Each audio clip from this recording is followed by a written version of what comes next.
Over here, what I'm trying to show you is I got this from another YouTuber. Actually, I was watching the shorts by accident, by the way, and he was talking about this little overlay that he has made that he's allowing us to copy. And what I'm going to do is I'm going to put it in my description, of course, so you can watch his shorts and then copy the same thing. So what happens is when you're making a short, the idea is the way the shorts is structured, there is a lot of information that kind of covers your video.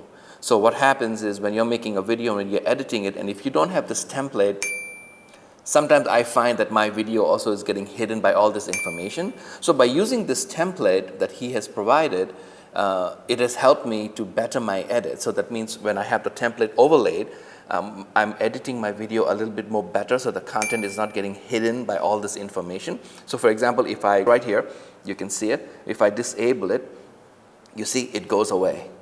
Do you notice that? So if I enable it, it shows up right there. Disable it, so that's my video which actually publishes. But this is the information that YouTube Shorts has, some data like likes and dislikes and comments and all that stuff, and they lay it over your video.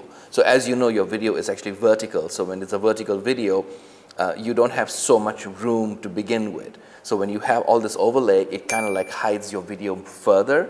So when you have this overlay and when you're editing your video, it is so much more better to actually position your content better, like in the editing process, the way you want to actually make your movie. So that way the overlay is there, but it's not hiding what you're trying to show. So I think this is great. I'll put it on my description.